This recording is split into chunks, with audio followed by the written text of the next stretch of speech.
Welcome to the real journey of the entrepreneur.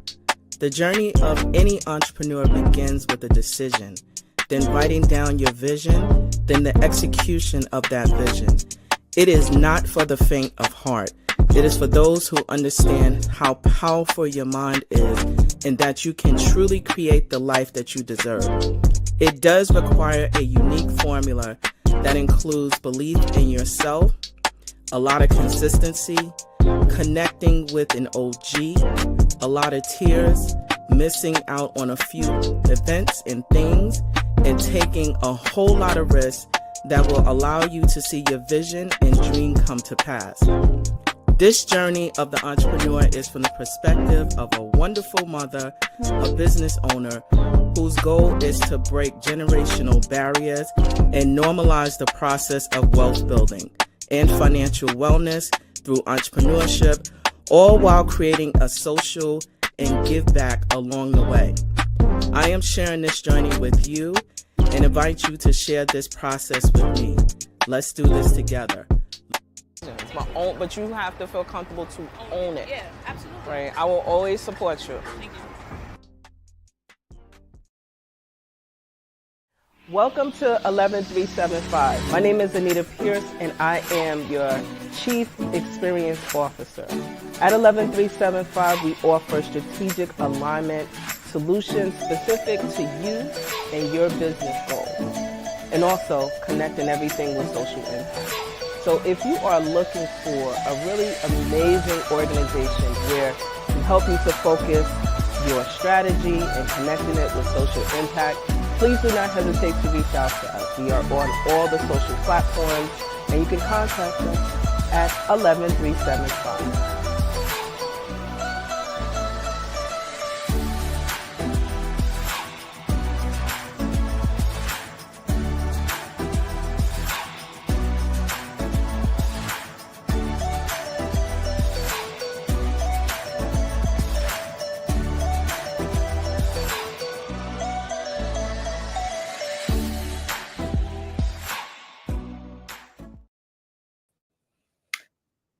Well, hello, hey there, good people. I hope that you are doing really well. I'm really excited to have you join us today um, for this specific episode of the real journey of entrepreneurship. I think it's really important for us to learn from one another, to learn and to gain access to more knowledge and more information by participating and supporting other entrepreneurs who are within this space. And guess what? I am not alone today because talking to myself, sometimes it's good, sometimes, you know. But welcome to the real journey of entrepreneurship. I'm so glad to have you join us today. My name is Anita Pierce, and I am your host. And also, I'm the founder and CEO of 11375. 11375 provides business resources and solutions that help to allow you to grow your business to the next level. I can say to you that, guess what? I am so excited because 2025 presents so many new things for me. First of all, it's the road to 50, right? So I am going to be 50 on November 3rd of 2025. And yes, 11375 is my date of birth, not a zip code, not up from Queens, I'm from Brooklyn. But also, there's another milestone that I'm super proud of because when I think of I'm transitioning into what I call full maturity, whatever that means these days, I am proud to say that I have been diligently working on in this craft of 11375. September of 2025 will be 10 years for me. And what does that mean, right? That means, first of all, I'm uber proud of myself, right? Because a lot of times when we are in this space and we are, dreaming and visualizing and going through the process, we're trying to figure out whether this thing is going to work. We're taking something from a piece of paper, vision boards out of our phones, and really putting activity behind what it is that you are visioning. And I can tell you, being an entrepreneur in this space, it's not sexy, right? It is requiring consistency. It requires really developing and maturing your belief system as the person behind this dream. It's very lonely, right? What I mean by very lonely, because you have to be willing to find a crew of like-minded entrepreneurs who are, somewhat on the same pathway. A lot of times you don't find that until, a few moments later, a few years later, that you find your tribe that can help to really support you through the process of, challenging times, or that they really understand that although it may appear that you're doing well, a lot of times you may have not gotten paid, you know, that week or the following week, unless you have a process in place where you have multiple streams of how to generate revenue within your business coming in, that you allow that to now happen and to be in place. So I can tell you that when I say I am screaming from the top of my heart now, that I can say I am uber proud of myself, I can, because I know the work, the impact that I have had, a lot of it silently. I don't always promote and go, yay, this is what's happening. But there's a lot of silent activity that I know that I'm living deep within my purpose. So I want to bring along a new friend. Today, we are going to be speaking with Denise Edwards, who also is in the space, a serial entrepreneur, and also will be able to share, some of the challenges and also the experience of what Denise's journey in this space of entrepreneurship is. So, hey, Denise, welcome. Hey, Anita, welcome. And How thank are you so you? much. I'm great.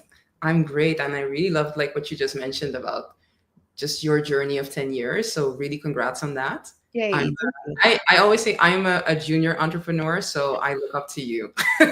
Definitely. I can tell you that, first of all, thank you. It is one of those things that I can definitely, it's, because when we're starting, we're hiding. I don't know why we do that, but Yeah. like, we low key, I'm in business, my little business. No, it helps me to maintain my overall life. I am not uh uber wealthy where I just have like disposable income that I can just run around and do whatever I want. I'm getting there, but I can definitely say that I've learned some lessons along the way. So, Denise, please tell us who you are, what you have been engaged in. Tell us about your business, what it is, what you do, how do you make impact? Do tell, Denise. Yes. So my name is Denise Edwards, of course. I was born and raised on the beautiful island of Curacao. That's what I always represent. Mm. But also lived in the Netherlands and still live in the Netherlands. I've traveled quite a lot in the world. So different places, also lived in different countries. So that actually also provides the context to what I'm going to actually tell you guys. So I am the founder of SaasLaunch. What we actually do is we're a consulting company that helps early stage technology startups with fundraising and capital raising. So Mm. anywhere between, let's say, a startup is in their pre-seed stage up until Series A, that's basically where we're kind of like, the go-to consultancy firm. And basically what we help, depending on which stage they're at, we help with, if it's a really, really early stage pre-seed, we help with the understanding of how to actually pitch to investors, really hone in on the value proposition, really look at the pitch deck, and then also make a strategy to really focus on connecting with investors. And that's actually through the full process. Also with consulting and everything around that. Financials is also something that we do. And so we basically make, I would say, like startups investor ready and then connect them to investors to just make it very, very simple. Perfect.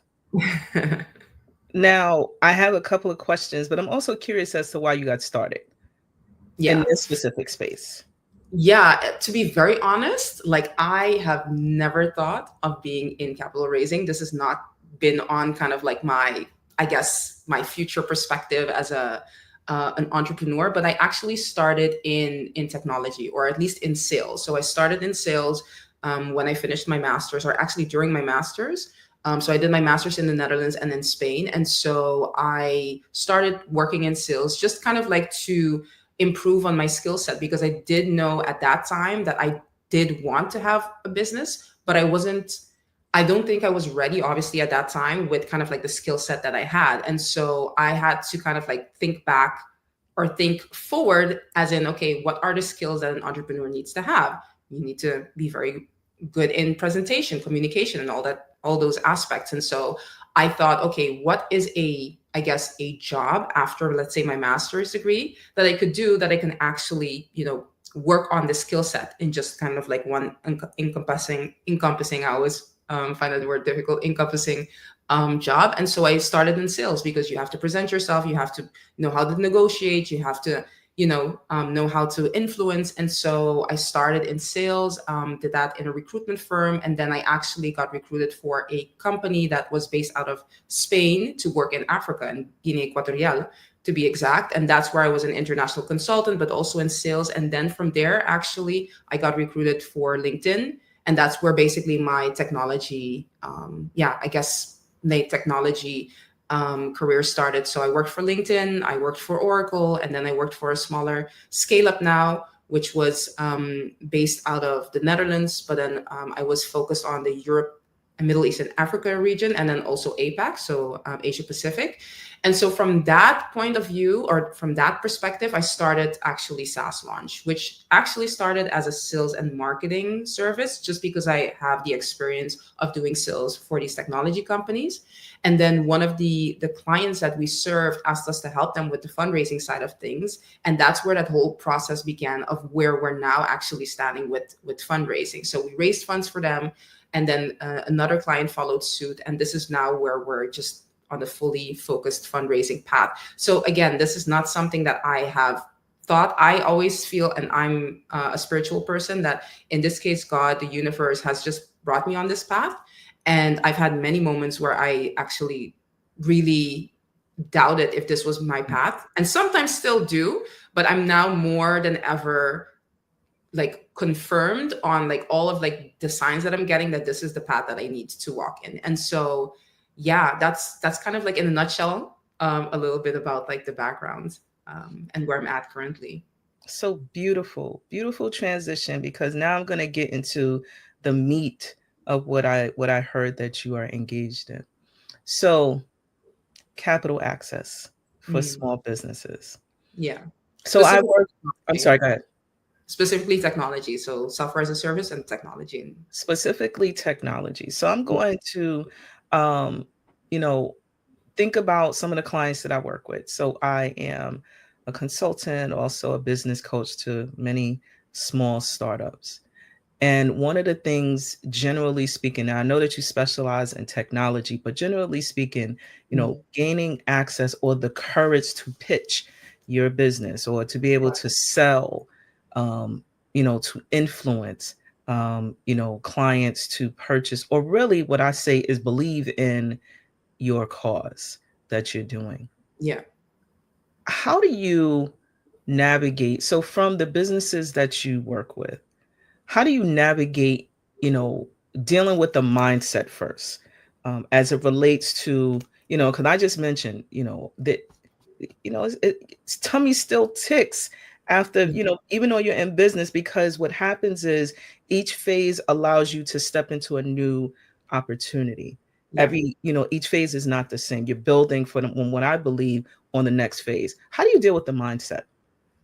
for the clients or for For the myself? clients, or if you want to share both ends, for the clients, or even for yourself through the process. I'm open to either way.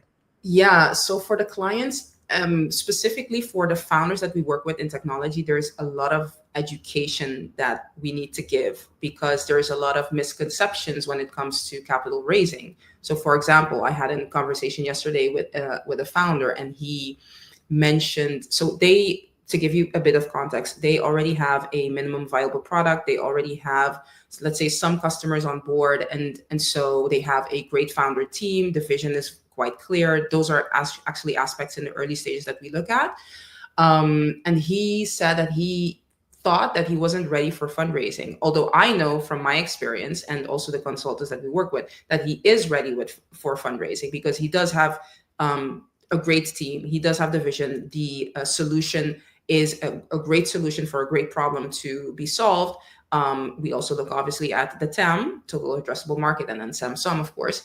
And so we believe that he's ready for fundraising, but he doesn't believe so. And so we need to do a lot of education around why we believe that he is ready to take that next step. Because again, there are so many misconceptions in this way, and they can go into like more depth on this. But just to give a concrete example, what we then do is basically provide examples of other, let's say, founders that were in the same space or in the same, let's say, kind of like, I guess, phase that they're at currently, and give them examples of what has been done and what can be done, if that makes any sense. Yes. And at the end of the day, it's not about we don't want to be convincing. We just want to for you to be opening up your eyes to what other possibilities there are. Because at the end of the day, I can't force somebody to be, to do something that they can't or they don't want to do.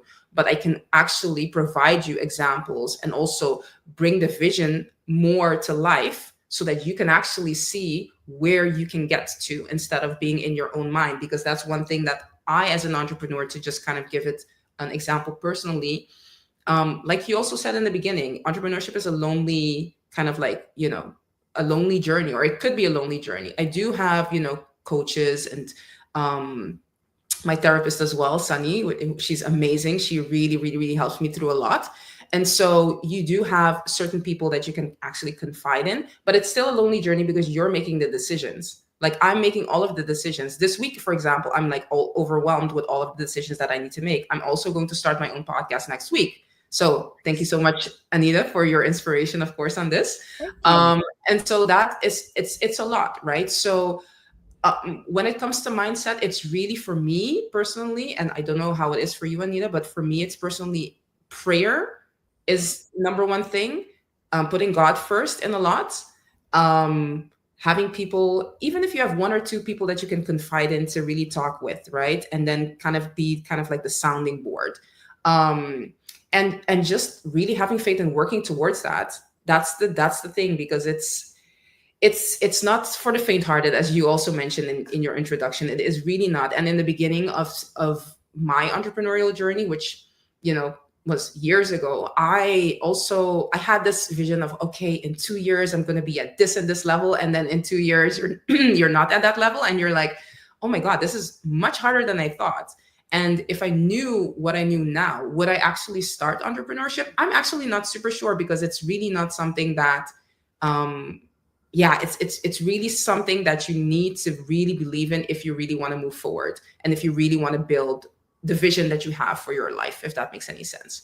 And yeah, yeah, that's Yeah. that's what I want to share. All no, all yeah, Denise, and I wanna share that I cannot do what I do at my core is anchored in my faith. Mm, Um, when I mean anchored, and even when I have challenging times or the world is in turmoil, I yeah, dig deeper because that's my safe space for me, sense. right? That's where I get all of my answers. That is where I am challenged to grow. That's where I am held accountable in that deep searching or deep prayer, because that is it for me, right? That's it for me. 100%. The other thing that you mentioned is about, you know, the level of mindset um, that you must have requires having what I call OGs in your life, or original guardians, or coaches, or peers.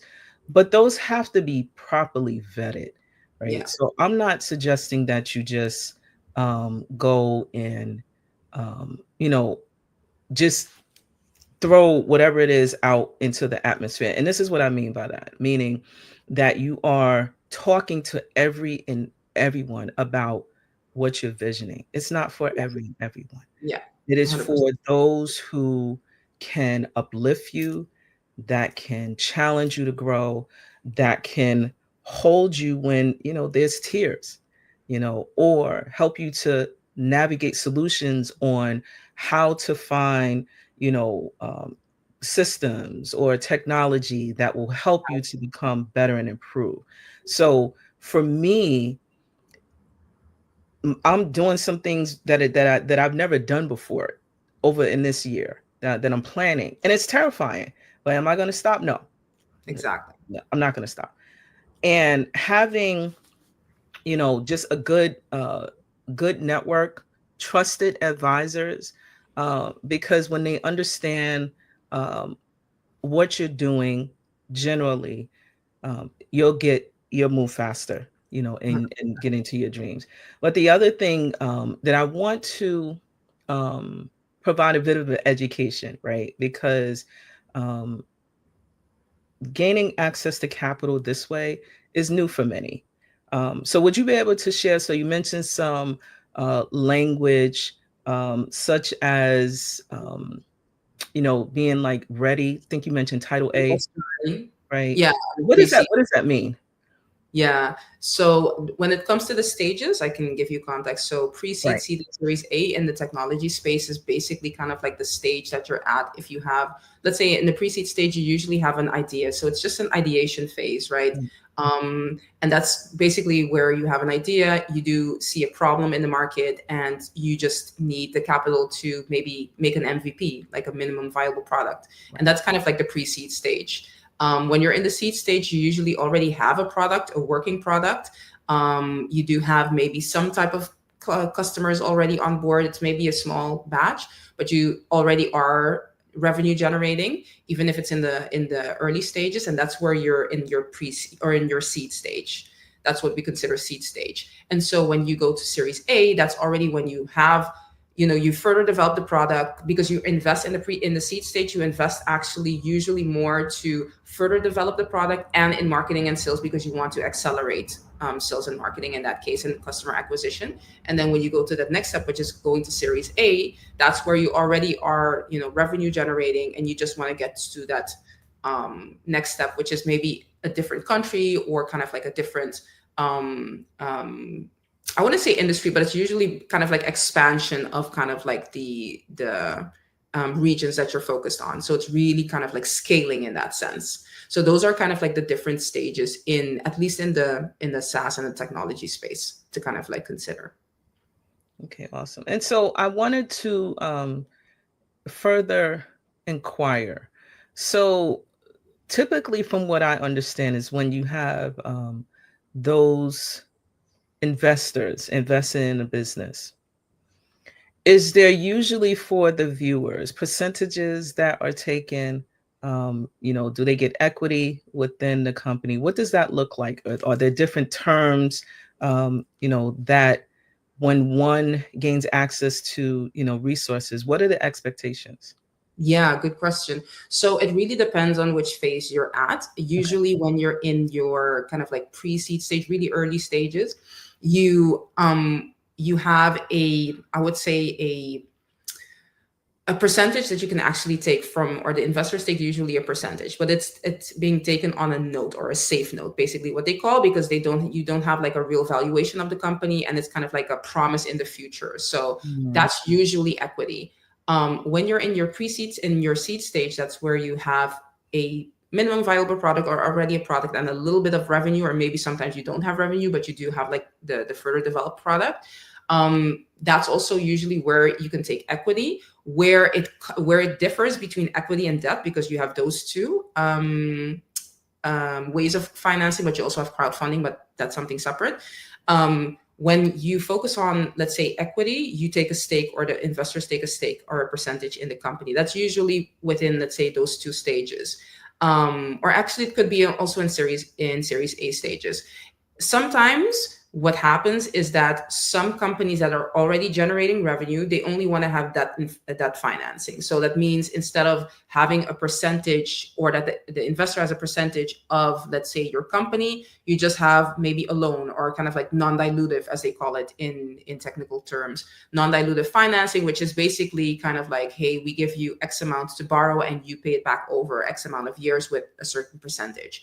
And that's usually usually debt financing is best when you are already generating revenue, because you do need to pay that back. And so the equity would be best when you, and again, this depends on a per kind of like company basis, but usually what we're seeing is like equity is usually best when it's kind of like in the early stages, could be also obviously in the later stages. If you want to also have that knowledge of the investor, because the investor also brings knowledge.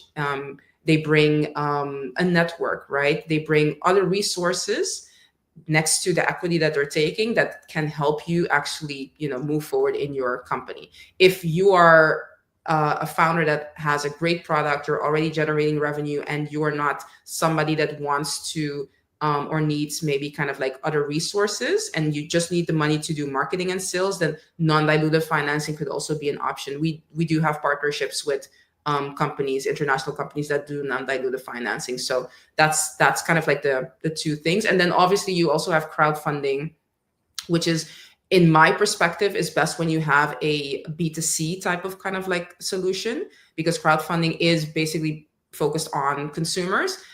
Sometimes I have conversations with founders that say like, oh yeah, we could do crowdfunding, and it's a B2B play. Usually in my perspective, it's a B2C play best if you want to focus on that. So there's, again, different types of financing within, let's say, the equity and the non-dilutive or debt financing. But that's kind of like the way that you can kind of look at it, if that makes sense. No, it makes a whole lot of sense to me. And a follow-up, right? So founders, right, of businesses. I'm a founder of 11375, and I can tell you that, my next thing that I'm going to do is I'm going to buy a business, right? Yeah, yeah, very And nice. you mentioned early on about, really what it takes to start it up.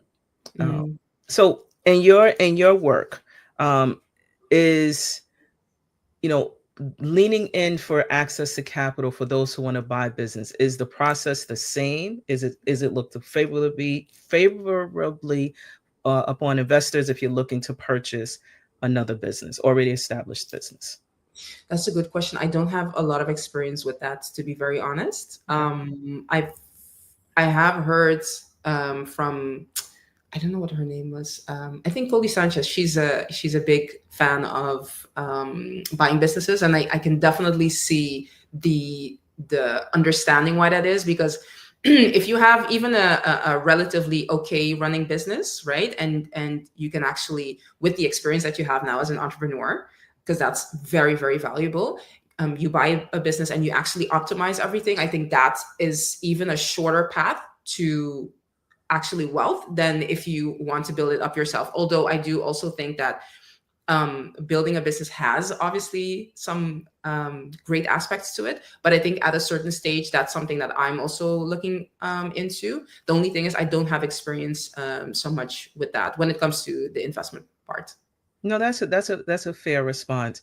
And so the reason why I elevated that, um, because again, being a founder, you are creating the culture, the systems, the marketing, uh, Yeah. you're creating pretty much the footprint or the foundation as to what you want to build within your business. And I can tell you that I have refined personally, um, what the 11375 brand is, um, and just refining it. And it has taken 9.5 years to figure out, what is really working. Yeah. And on the flip side, if you have something, because I talked to a few of I'm a member of the Goldman Sachs 10KSB, and I have a peer of fellow entrepreneurs that now we've been keeping in contact. We've been, throwing ideas off each other, sharing. So one of the things that often comes up is the question of, if you had to do it all over again, would you be a founder or would you buy a business? And it's a toss, Yeah. about to the point that you mentioned about, you really get to create what it is that you have been dreaming in this specific space. Yes, you can do it in the new business that you purchase. However, there are it's a different feeling when you see something that you took off of a piece of paper out of a phone, and now it comes to fruition. So, Exactly. And can I point out also, I think it's a great point that you mentioned with, let's say, buying the business, because again, I that's also something that I want to do in the future. I also think it really depends what your background is when buying the business. Like, I think you, as being an entrepreneur, Anita, you have the experience, right? Like, you have 10 years of experience. So if you buy a business that you understand, it's going to be such a short kind of like cycle for you to kind of make it more or optimize it more, if it's profitability or whatsoever, with the experience that you have, than if you don't have experience and then you still need to build that up while you've basically bought a business. But that's kind of like my perspective. So I completely understand, and I definitely would also, take that route probably in the future. yeah. What are some of the challenges that you encounter In entrepreneurship. in entrepreneurship and also in servicing your clients? So challenges, I would say it's a lot of education. Mm, That's one thing that I've actually, over the last, because I'm currently in Miami, and I've been to a few networking events here, and it's very interesting to kind of see kind of like the thought process around capital raising. A lot of found There's a lot of education. That's one thing that's for sure. So it takes a little bit of a longer time to educate before you can actually service them. That's one thing that's for sure. And yeah, I think that's kind of like the biggest challenge, if that makes any sense. And capital raising is also not the easiest, right? You need to have so many things in line, and that's where we kind of like filter on. So we mm, filter on the founders. Okay, are you a founder that can communicate their vision, their plans, everything in an eloquent way, right? Because a lot of the founders that we serve are, they are developers, and so it's not always the easiest for developers to communicate their vision, and that's something that we help with as well, right? So mm, that's one thing. And then, next to kind of looking at the founders, do we believe in the vision, right? Do we believe in the solution that they're having, and can we kind of like see what other competitors are, in that space, right? Can we look at what's the total addressable market, how, like, all of those aspects that needs to be in place. And even if you're not there yet, that's where the coaching comes in, that we do actually, right? So that you can start becoming ready for that. So that's really in kind of like those early stages. But let's say you have all of those aspects and you're still kind of like doubting if you want to raise funds. That's also kind of like the education around that. Like, why don't you believe that you're ready, right? And then educating them around, okay, these are examples of what we've done before, what we've seen before, etc. So it's a lot. I feel at this moment in time, it's a lot about the education of it. And also, what I've personally seen as well, because I'm coaching a lot of founders, is just the belief in themselves, like mm, really mm, believing. And it's very interesting because I see a difference between men and women as well in that sense. Me being a woman as well, like, I feel we need to just have a little bit more of hand holding, a little bit more of support. With men, it's kind of like, okay, when they believe it, they just go for it, if that makes any sense. And we, especially me, and I'm knowing, having coached female founders as well, it's kind of like we just need more hand holding, if that makes any sense. And so, that's an interesting perspective over the years that I've seen as well. But it's, again, a lot of education, a lot of, helping with the mindset, the belief that it's possible. Because again, capital raising is not easy. There's a lot of things that you need to have or your ducks in a row, as we say it. But it is possible, and that's where we come in to help you with that. And so that's kind of like I think the two biggest things that we're seeing, currently, and also obviously in the past, is really about the mindset, the perspective. And also, I've had a conversation, this was a few days ago, with a US founder, and he, mentioned, he was like, yeah, capital raising now is not the best because the climate is not the best, etc. But he said that, like, I think maybe a year ago as well, because he had another conversation with me, and I was like, well, I mean, there's never going to be then a right time if you're always going to look at the climate, right? So what are the variables that you have control of? where we can actually move the needle, right? So those are perspectives that we also need to help educate. And hopefully, for the founders that are obviously looking at this podcast, it's gonna, bring some new perspective, and ideas for them as well. Because I think, the thing is, Anita, for me, the biggest thing, and this is, I think you'll confirm this as well, we want to bring impact, right? And for me, the most important thing is helping founders bring impact to the world, whether it's through their solutions, right? Because it's a form of building, the world, or making the world a better place. If you're a founder, you want to make a solution that helps X target audience, right? To improve their lives or improve whatever. And so I think we need to look at what's the bigger vision here. What's the bigger vision that we're doing? It's not only capital raising. No, it's helping these founders bring their, let's say, solutions to life, and helping other people and making the world a better place. And that's where, we believe that's where we, yeah, kind of shine in, if that makes any sense. No, that makes a lot of sense. Um, so I too believe about the importance of creating a pipeline of impact.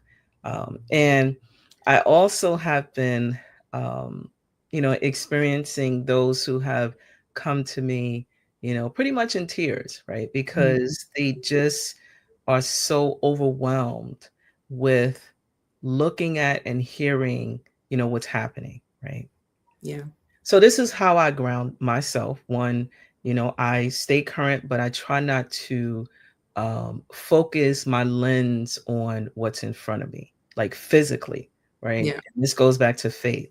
Yeah. Uh, Faith requires me to think about and visualize things that I want to see in the future, in the present. So that's what's driving me. And so I'm always lending and thinking about what's fueling my passion, and also what am my purpose, right? Because reality is our purpose doesn't change, right? Yeah. You're Exactly. required to, you know, figure out what your purpose for, and to continue to work on that purpose, in that purpose, and on that purpose. And for me right now, it's really connecting resources, right? um, and also ensuring that when people work with myself, was a member of the 11375 team, that they're getting connected to where they want to go in the future. And Yeah. that sometimes means just having a conversation. um, but I also wanted to touch back on what you talked about, just in terms of how um, the belief system of women, right? um, we're very gifted, right? This is what I believe. And a lot of times it does take someone reminding us about either our years of experience when we worked in a corporate environment, years of experience in, making impact within the community, creating and getting your first sale within your business. That requires significant brilliance and creativity. And I believe that what separates us is how confident we are, right? Not arrogant, not, like I think I know it all, but just a level of reminding yourself consistently, Yeah. that you are here for a purpose. You have to try to live on purpose, and also work hard and make it happen. But that life connection is something that is a continuum, right? And that believing in yourself um, does help. It does also help when someone else on the outside sees you and can give you that boost of encouragement when you need it most, right? And 100%. so I want to just say that, because a lot of times, Denise and I have never met in person, but I am a um, what I call an energy, and I can sense certain things that, we're in alignment, because Denise said some things and I'm like, yep, I believe that. I said some things and Denise was like, I know. And it's a vibration. So also utilizing this gut intuition, that we 100%. have been gifted with. Yes. Um, Most of us just kind of like, oh, when a second guessed it, Yeah. oh, that's what it's there for. Use Yes. it. 100%. 100%. 100%. That's one thing, Anita. And I'm sorry if I actually interrupted you, Yeah, but fine. I paused for a reason. that's one thing. My intuition, and I believe yours as well. It's just I always say it's our in Spanish we say brújula, which is like our compass. Our Mm, compass. yes. That's the thing, and that's where when you are still with yourself, Mm, when you're praying or meditating, I believe that that's like when you're getting ideas, that's kind of God, the universe, putting those ideas in there for a reason. And of course, you can obviously see if you get signs, you just get confirmation if this is it or not. But that's kind of like your intuition talking, right? And so that has personally helped me a lot. me And too. I had to train this, right? So it's something that I knew I had, and women have that just automatically, right? We're intuitive beings, and that's kind of like one of our powers or one of our strengths. But this is something that I had to actually work on for myself as well. Like sometimes I didn't trust my intuition, and I was like, Mm, ah, maybe it's not that. And so through therapy sessions, that came about that, hey, no, this is it. This is exactly what you're thinking. This is the intuitive nudge that you're getting, and so you can go for it if that makes any sense. And so yes, I completely 100% agree. Faith, intuition, and just hard work. Well, I wouldn't say always hard work, it's also smart work. I think it's a combination of both, because it's also a belief, if we want to work hard, that we're going to work hard, but there's also a belief that we can change, that things can flow as well, if that makes any sense. well, that makes a lot of sense. What brings you joy within the work that you're engaged in? I like helping, and this is something, it's a very general or generic word, helping, but I see that as well with kind of like my friends group, my family, just helping people get to their next level and just improving, I guess, their lives. I think for me, because I'm a person that likes to consistently grow, consistently improve my life, I like to share that with others. And so with founders, it's kind of like helping them maybe to change their mindset, helping them get to the next level when they're kind of like investor ready. It could be anything, if that makes any sense. And so I was also thinking, and this is a question that everybody can ask, like, okay, what is it that you would do if you wouldn't like earn money for Mm, it? And for me, it's still kind of like helping people. So whether it's in capital raising, whether it's in coaching, consulting, whether it's my friends or my family, it's anywhere, any way where I can see like, hey, this is where you can improve in to get to that next level of growth. That's where I actually kind of like, that brings me joy, to be very honest. And just seeing people grow, and just, yeah, because I like doing that for myself, so I like doing that for the people around me specifically as well. So I think that brings me joy. And just, I'm from the Caribbean. I just like to, go to the beach, meditate there, just see a beautiful, beautiful, um, I guess, just a beautiful blue water in this case, and just be there and just enjoy and be with my family and friends, and just enjoy the moments together as well. So I think those two aspects bring me joy. so I want to say this is a side note. Um, it's interesting that you are having building a picture in my head about, just waking up, going to the beach, hanging out. Last year, I had an opportunity to do a solo trip to Colombia. Mm, And I want to tell you that, so I've done, solo trips before, but this was like, the first real one that I've done, in a space of being a mom, mm, being married, like this whole new life. I never didn't do anything like that until last year.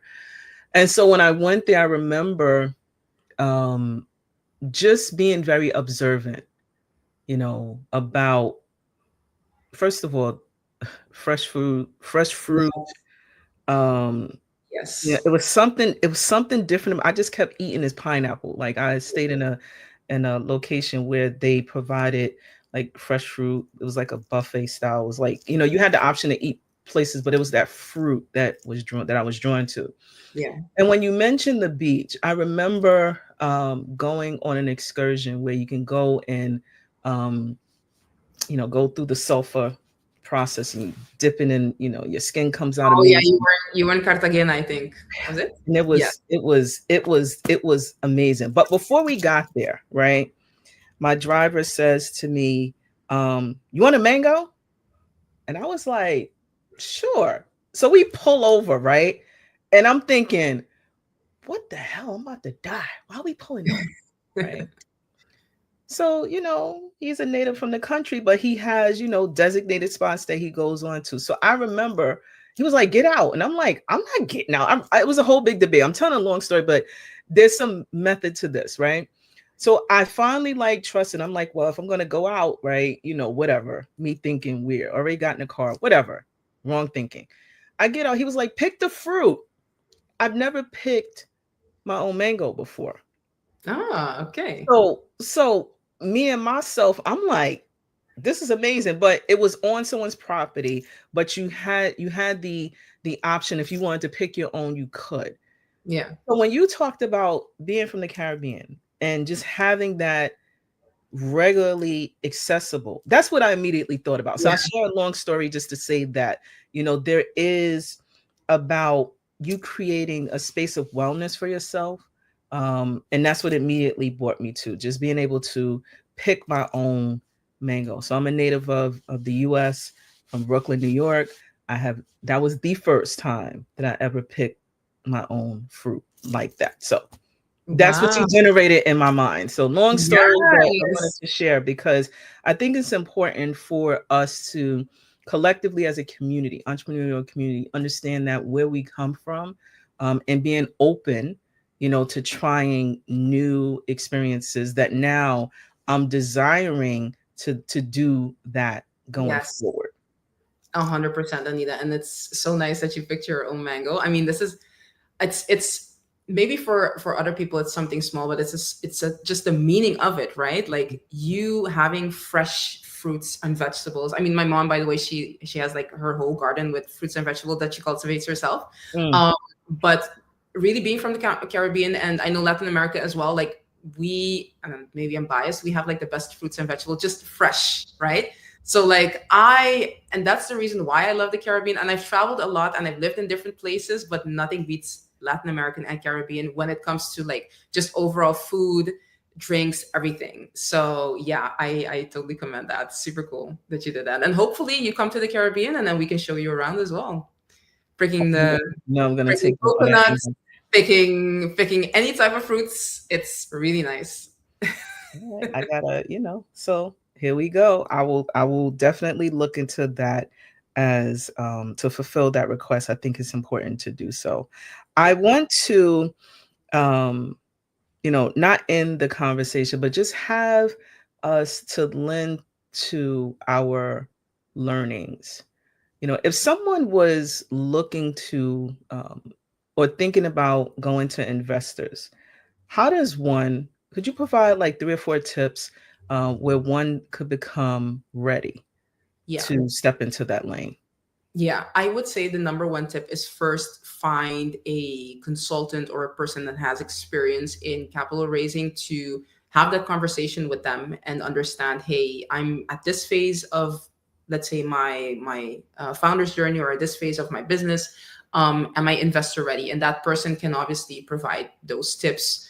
That's one thing that I would do. I think second thing is I would get maybe some type of advisory board in a sense. I mean, like, of course, you can have like an external consultant, but maybe people that have been in the same industry or kind of like in the sort of same kind of like, I guess, project, if you want to call it, and get their feedback on, hey, this is where I'm at. What do you recommend when it comes to capital raising? How far do you think I am with the product? Or if I don't have a product, what's kind of like the next steps? But I would say like really get advice first, because what we're seeing again is a lot of founders are in their head because they've been reading things online, they've been consuming things from TV, and then it's like, well, that's not completely the truth, or it's not completely the steps that you need to take. So I would say, if it's 2 tips, get somebody that has experience and just have a a conversation with them, like, hey, this is where I'm at, this is where I want to go. Is it now the time to raise capital? Because we've also had conversations with founders where we're like, well, you're actually not ready. We just had, like, me and my consultant had, this was a few weeks ago. We had a founder based out of Fort Lauderdale, I think, but based out of Florida. And he has a great platform. He's already starting to get some clients, but we were telling him he's not completely ready. You just need to, do these and these steps. And then once you're ready, then we can actually, further engage. And so it's just having that conversation, I would say, with somebody that has the knowledge to tell them, hey, you're ready or you're not ready. I would say just those two tips, because it really also depends when you go into depth on in the project and where they're at. That's where you can actually provide some good feedback, if that makes any sense. Is there a checklist for when you're vetting new partners to work with in your space? Meaning, So like, so for example, in the government contracting space where I provide strategies, mm, I always say do your homework, right? In checking out those who you will be paying for services. Is there a checklist, things that um potential founders should be looking for? Like, how do we know what's real? How would we know that? Where do we search? Is it, through reviews? Like, provide us some tips on that. Yeah, I would say first off, if you do your research, first off, LinkedIn, see what their profile is about. You can Google their name. It's the same as you can Google my name. I also have my personal website where I put everything on. Yeah, you can do reviews, but I think it's the best to always have a conversation with that person because, again, when you have the conversation, that's where you can feel the energy of the person. The same way as you mentioned, Anita, like we haven't spoken before, but we can feel each other's energy. And so that's the same thing that I would recommend is like do your research on the person and then have a conversation with them and see like, hey, how does it actually make me feel? Do I really trust this person or whatsoever? Because at the end of the day, that's basically what is also important, right? Do you have a connection with that person? And then next to that, you can go through case studies. We have case studies on the website, but also on my LinkedIn profile. And I would say, like, I think when you speak with a person, you're going to understand that if they have the experience or not, basically. And that's what I always say to my founders is like, okay, if you have a person that you trust, or at least that you want to potentially work with, have a conversation with them, see how you feel. Because at the end of the day, I wouldn't say it's like a marriage, but it's a close connection that you have with a person. And so you do want to make sure that you have a good, I guess, good feeling with a person that that they can help you further, if that makes any sense. So that's what say, because there's a lot of people that are online that are also showcasing their stuff, but then when you speak with them, it's a whole different vibe. So I always say, like, just have that conversation with them and then for yourself if this is something or the person that you want to work with or not. That's the simplest way to actually do it. Okay, perfect. So, Denise, Yes, I'm Anita. not going to let you go, but I'm going to let you go. But before I do, right, some Yes. really fun, curious questions. And while I'm doing that, I'm actually going to share how you can contact Denise. Denise does have a full service link of loads within Denise Edwards Co. On Linktree. So you could definitely pull through Instagram, LinkedIn. All of the links are there, which is beautiful. So, my wonderful question. Yes. Fun. What do you prefer these days? Like to take like a good nap or to do like some all-nighters and reading books? Is that your thing? For fun, right? Should I choose between one or the other, or can I have Yeah. like a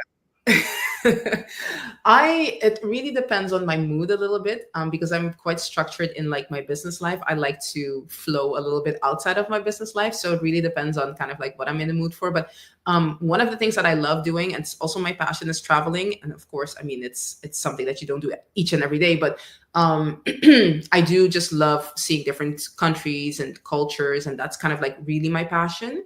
And if it's something kind of like more, let's say, on a daily basis, I just, it can be anything. I can just go and sit in a park if I'm like just too much in my mind and just, observe, the grass. And just here being in Miami is already a blessing. Like I really, really, really like it here. Um, if I'm on Curacao, I love to go to the beach and just meditate.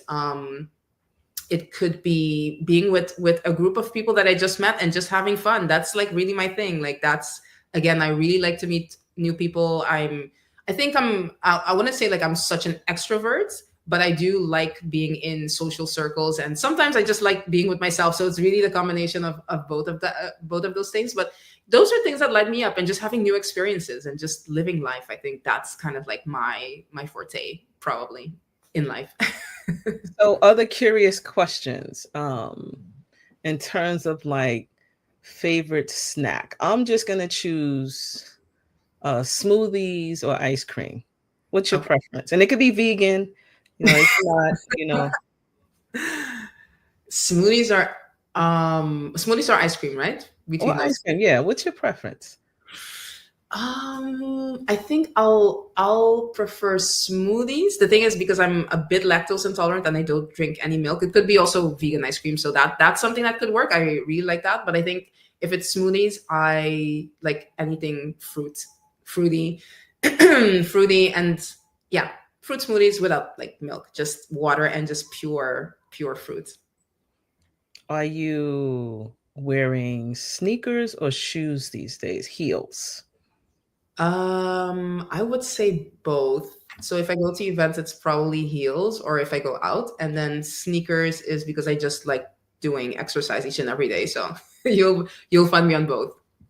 Awesome. In 3 years, where are you taking your business?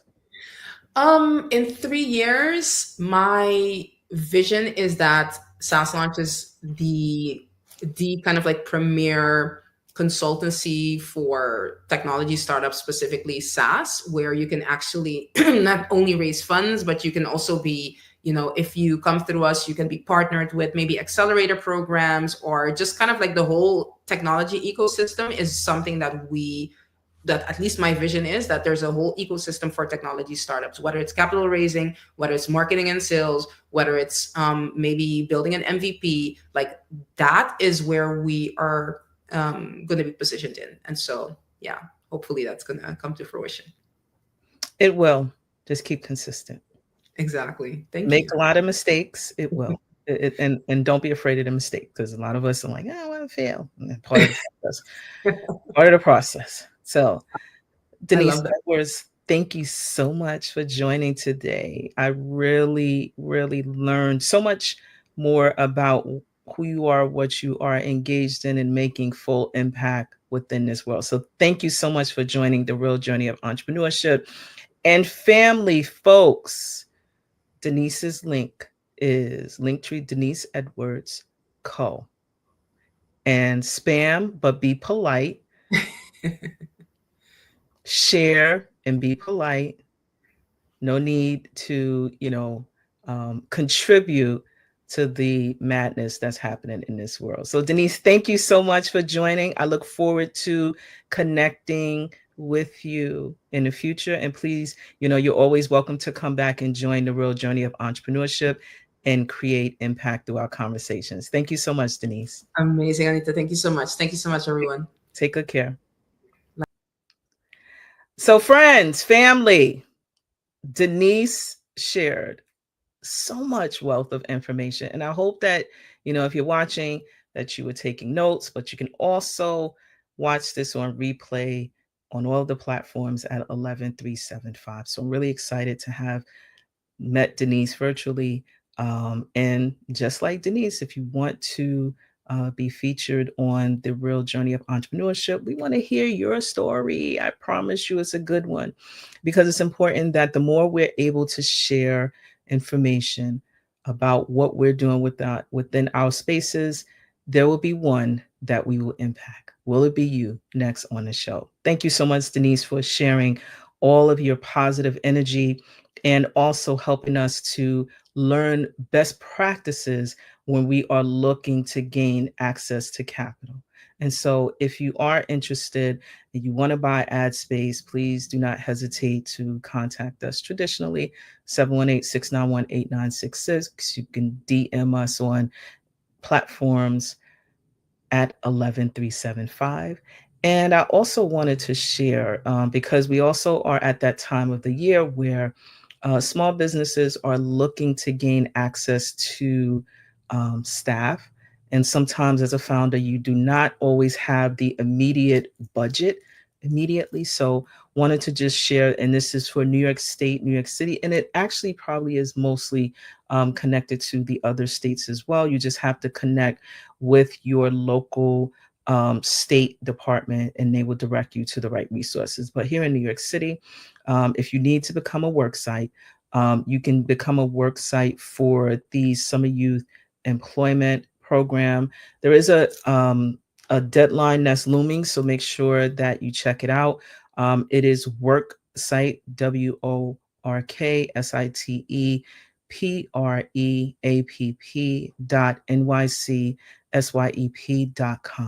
And so if you're looking to gain access to that workforce, it will impact you because you are and will be responsible for managing a group of capable youth. However, the budget and the funding comes from the city or state.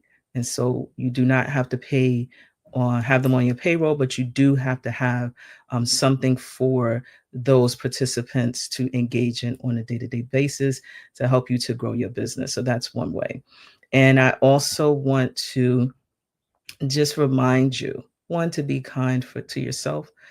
Two, to be sure that you are consistently believing and working on you, your community, and your business. But you got to take care of yourself.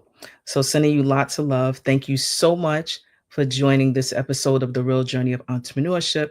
I so look forward to having you follow us. Again, please do not forget to like, share, and follow us on the platforms. We are at 11375. Thank you so much for joining. Take good care. So long. This week, I've been thinking about the importance of social impact and what that looks like specifically for the 11375 family.